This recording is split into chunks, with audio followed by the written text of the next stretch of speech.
सलाम नमस्ते सत श्री अकाल। मैं हूं रज़ा और आप देख रहे हैं रज़ाग्राफी के इंटरनेशनल प्राइम टाइम रिपोर्ट। आपको बता दूं कि भारत के आगे आखिरकार अमेरिका को झुकना पड़ा, नरम होना पड़ा, क्योंकि लगातार रूस के साथ गहरे संबंध होते जा रहे हैं।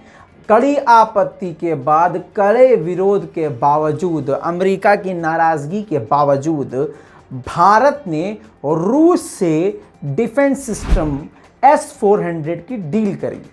और इतना ही नहीं, S-400 हासिल भी किया, अब कई और यूनिट हासिल भी करने वाला है। और रूस की तरफ से यह हथियार मिलने से भारत को, अमेरिका को सबसे ज़्यादा तकलीफ थी कि भाई ये तो दिक्कत हो जाएगी, हमारे F-35 विमान जो हैं वो भारत भी निशाने पर ले सकता है। खैर, कहने का मतलब ये है कि अब अमेरिकी सांसद ने जो पाबंदियां भारत पर लगने वाली थीं उसको मना कर दिया है, इनकार कर दिया कि नहीं लगनी चाहिए। रीज़न क्या है? रीज़न चीन की वजह से अब भारत पर पाबंदी अमेरिका नहीं लगाएगा, और अगर लगाता भी तो भारत पर कद्दू कोई फर्क पड़ता। भारत जब ऐसी स्थिति में मना करने के बावजूद, पूरे यूरोप के खिलाफ होने के बावजूद, गैस और तेल और कोयला भी रशिया से ले रहा है, तो हथियार क्यों नहीं लेगा भाई? अब दोस्तों आपको बता दूं कि अमेरिकी सांसद ने कहा है कि हमें भारत के साथ खड़े होना चाहिए चीन के विरोध में, क्योंकि चीन काफ़ी घातक होता जा रहा है और इलाके में अपने पांव बढ़ा रहा है। अब दोस्तों यहां पर भारत के प्लस पॉइंट देखिए, भारत ने अमेरिका से मदद नहीं मांगी कि तुम हमारी मदद करो, लेकिन अमेरिका जब देख रहा है कि भारत हमारी सुन ही नहीं रहा है, पाबंदियों का असर ही नहीं हो रहा है, तो चलो पाबंदी हटा दो। लेकिन आपको बता दूं कि अमेरिका की यह भी एक चाल साबित हो सकती है, क्योंकि अमेरिका ऐसे ही करता है, अपने दुश्मन को अपने पड़ोसी देश से भिड़वा देता है और मामलात खराब करवा देता है। बहरहाल भारत को अब ऐसे या वैसे दोनों तरफ से फायदा है। भारत पर अब किसी भी तरह से अमेरिका रूस से हथियार लेने में पाबंदी नहीं लगाएगा। लेकिन आपको बता दूं कि भारत ने पहले ही कहा था कि हम रूस से S-400 नहीं लेते अगर डिफेंस सिस्टम हमें खुद अमेरिका देता। पैट्रियट सिस्टम ये मरदूद अमेरिका किसी को नहीं देता, लेकिन जब भारत या तुर्की रशिया से लेते हैं तो पाबंदी फौरन लगाता है। लेकिन खैर, आखिरकार भारत के आगे अमेरिका को झुकना पड़ गया। दोस्तों आपको बता दूं कि पाकिस्तान के हालात भी कुछ ठीक नहीं हैं। पाकिस्तान में कई सारे अलग अलग ग्रुप हैं जो आपस में ही एक दूसरे के लिए, या कहूं तो पाकिस्तान के लिए खतरा बने हुए हैं। जानकारी के लिए बता दूं कि मैं PKK की बात नहीं कर रहा हूं, तालिबान की बात नहीं कर रहा हूं, या किसी विरोधी पार्टी की बात नहीं कर रहा हूं। मामला आपके सामने रख रहा हूं। इस इंसान को देखिए जो रेड सर्कल के अंदर है, ये पाकिस्तान आर्मी के लेफ्टिनेंट कर्नल हैं। इनको बलूचिस्तानियों ने, बलोच लोगों ने गिरफ्तार किया। गिरफ्तार करके ये अलग एक इलाके में लेके गए और वहां पर इनको कत्ल कर दिया। बलोच विद्रोही गुट BALA नाम है। पाकिस्तानी सेना के अधिकारी लेफ्टिनेंट कर्नल लईक बेग का अपहरण करके उनको कत्ल कर दिया। ये पाकिस्तान के अभी के हालात काफी खतरनाक हो चुके हैं। इसी के साथ आपको बता दूं, एक इंटरनेशनल एक और नया ग्रुप है जिसके बारे में आपको 70 मरतबा बता चुका हूं, ब्रिक्स। अब ब्रिक्स ने ऐलान किया है कि अगले साल 3 और देश शामिल हो सकते हैं, जिसमें सऊदी अरब, तुर्की और इजिप्ट, यानी ब्रिक्स में भी मुस्लिम कंट्रीज काफी ज्यादा तादाद में एंट्री कर रही है। जानकारी के लिए बता दूं कि इस ब्रिक्स में इंडिया भी है। दोस्तों इसी के साथ अमेरिका के वर्जीनिया के इलाके में जबरदस्त बाढ़ आई है। अब तक 100 घर से ज्यादा घर तबाह हो चुके हैं। लगभग 100 से 120 घर तबाह हो चुके हैं, लाखों लोग बेघर हो चुके हैं और पूरा इलाका डूब चुका है। देखिए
अब रुख करते हैं लंका का। जी हां, श्रीलंका के हालात आपको मैं बता चुका हूं। हालात अब ये हैं, नया अपडेट ये है कि वहां के प्रधानमंत्री, राष्ट्रपति तो भाग गए हैं झोला उठा के, लेकिन वहां के प्रधानमंत्री राजपक्षे, महिंद्रा राजपक्षे को रोक लगा दी है उन पर वहां की कोर्ट ने कि वो देश नहीं छोड़ सकते। दूसरी तरफ वहां जब तक चुनाव नहीं हो जाते, कहा जा रहा है 7 से 8 दिन में चुनाव होंगे, तब तक के लिए नए प्रधानमंत्री चुन लिए गए हैं। यह है उनकी एक्सक्लूसिव तस्वीर, जिनका नाम है रानिल विक्रमसिंघे। जी हां, अब जो है ये कम से कम जब तक चुनाव नहीं हो जाता तब तक ये वहां के प्रधानमंत्री की तरह काम करेंगे। लेकिन मेरा ये कहना है कि अगर 7-8 दिन का प्रधानमंत्री बन सकते हैं तो हमारे यहाँ आडवाणी जी फ्री हैं। दूसरी तरफ जमीनी हकीकत बताऊं तो श्रीलंका में अभी भी बवाल जारी है। कई सरकारी इमारतों में घुसपैठ जारी है। मिलिट्री और जनता के बीच टकराव है। एक सरकारी इमारत में घुसने की पुरानी तरकीब का इस्तेमाल करते हुए श्रीलंका के आम नागरिक देखे जा रहे हैं। देखिए।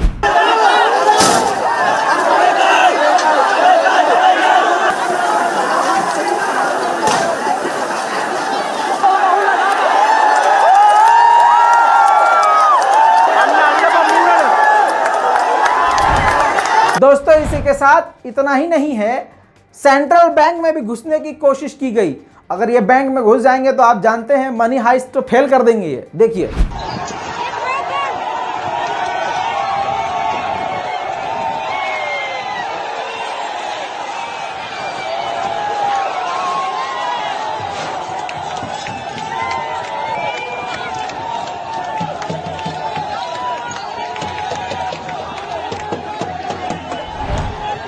दोस्तों, इसी के साथ आपको बता दूं कि फ्रांस में आग बढ़ती जा रही है। 1000 से ज्यादा फायर फाइटर, यानी जो बल होते हैं, फाइटर जेट की बात नहीं कर रहा हूं, मैं भी कंफ्यूज हो जाता हूं कभी कभी। तो आपको बता दूं कि जो सुरक्षा बल है, जो रक्षा दल है, जो आग बुझाने का काम करने वाले वो जो इंसान, वो जो लोग होते हैं, उनकी टीम, उनका दल काम कर रहा है। 1000 से ज्यादा, यानी पूरी मिलिट्री लगी हुई है, आर्मी भी लगी हुई है, लेकिन आग रोकने में नाकामयाब रहे हैं फ्रांस के जितने भी कार्यकर्ता हैं। देखिए।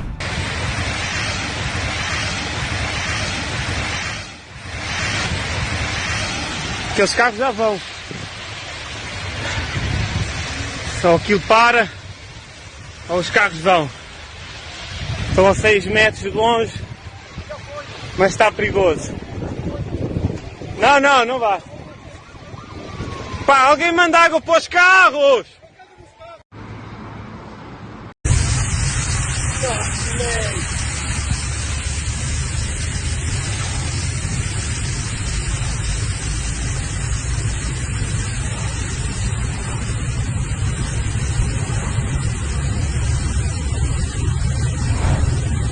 वहीं पर आपको बता दूं कि दुनिया का most powerful fighter jet Britain और जापान ने मिलकर बनाना शुरू कर दिया है।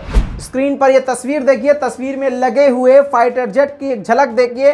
आप समझ सकते हैं कि ये काफी तगड़ा और खतरनाक और घातक फाइटर जेट बनाने का कदम है।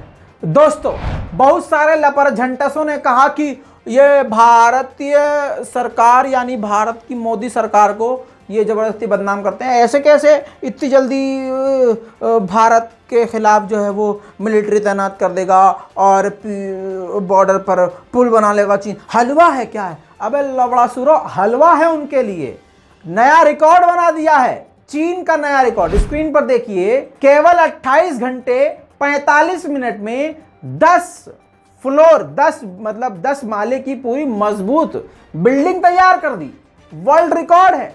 और तुम लवड़ासू यही कह रहे हो कि बताओ, अबे अब आम जगह पर पूरी तरह से बिल्डिंग बना दी खतरनाक स्पीड में, तो अपने देश के हित में हमारे देश की जमीन हड़पने के लिए कितनी स्पीड से काम करेगा वो।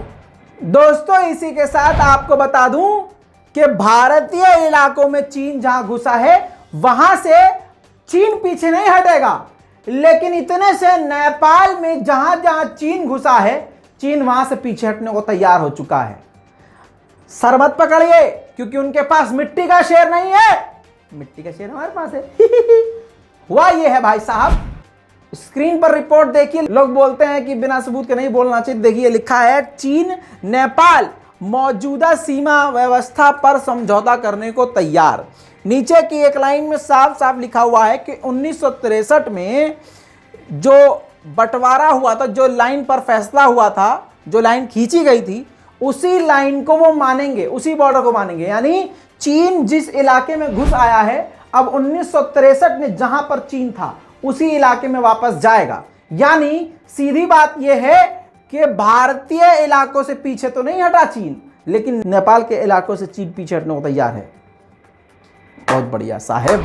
वहीं अफगानिस्तान के मिनिस्टर ने साफ साफ कह दिया है, यानी तालिबान के मिनिस्टर ने, कि अब तालिबान सरकार सही से काम कर रही है, रिश्ते हमारे सुधर रहे हैं, इंटरनेशनल लेवल पर हमारी जो है दोस्ती बढ़ रही है, मान्यता बढ़ रही है। आप देख रहे हैं, दुनिया देख रही है कि हम भी दूसरे देश जा रहे हैं और दूसरे देश से डेलीगेशन हमारे देश में भी आ रहे हैं। लो कर लो बात। उधर चच्चा को इजराइल का प्रेजेंटेशन पसंद आ गया। मैं बात कर रहा हूं बाइडेन चच्चा की। बाइडेन चच्चा ने रिवील किया है कि लेजर डिफेंस सिस्टम में लेजर हथियार दोनों देश अमेरिका और इजराइल मिलकर बनाएंगे।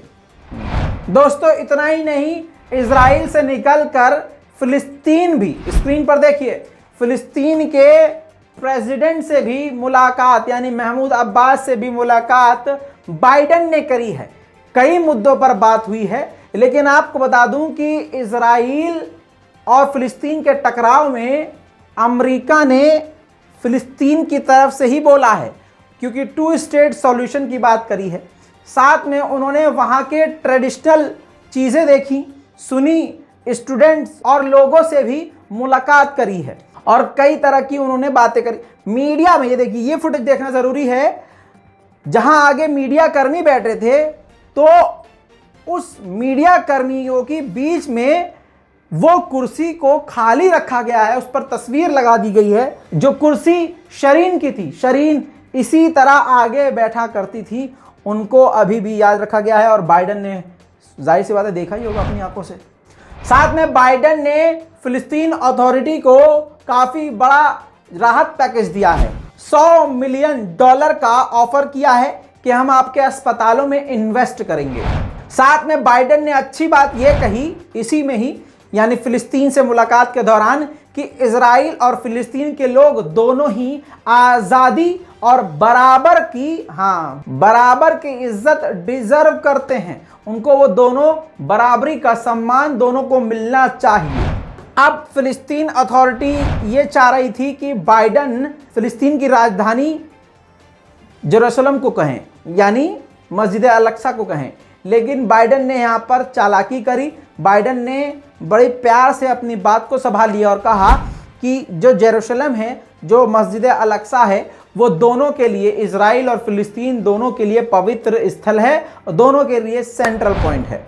1967 में 2 स्टेट सॉल्यूशन अरब देशों की तरफ से पेश किया गया था।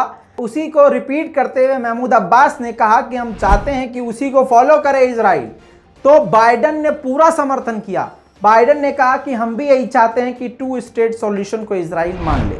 दूसरी तरफ फिलिस्तीन लिबरेशन ऑर्गेनाइजेशन PLO की तरफ से इसका नाम लेकर डिमांड की गई है फिलिस्तीन के प्रेसिडेंट की तरफ से कि इस ऑर्गेनाइजेशन को आप टेररिस्ट ग्रुप से निकालिए, क्योंकि ये टेररिस्ट ग्रुप नहीं है। यानी फिलिस्तीन ने अपनी खुली मांग भी रखी है। बहरहाल अभी की इस रिपोर्ट में इतना ही, क्योंकि काफ़ी लंबी वीडियो हो गई है। जल्द अब अगली खबरें आपको अगली रिपोर्ट यानी मिडिल ईस्ट स्पेशल रिपोर्ट में मिल जाएंगी। चैनल को सब्सक्राइब कर लीजिए, कमेंट में अपनी राय लिखिए, लाइक कीजिए वीडियो को और शेयर कीजिए। मैं हूं रजा और आप देख रहे हैं रजाग्राफी। जय हिंद।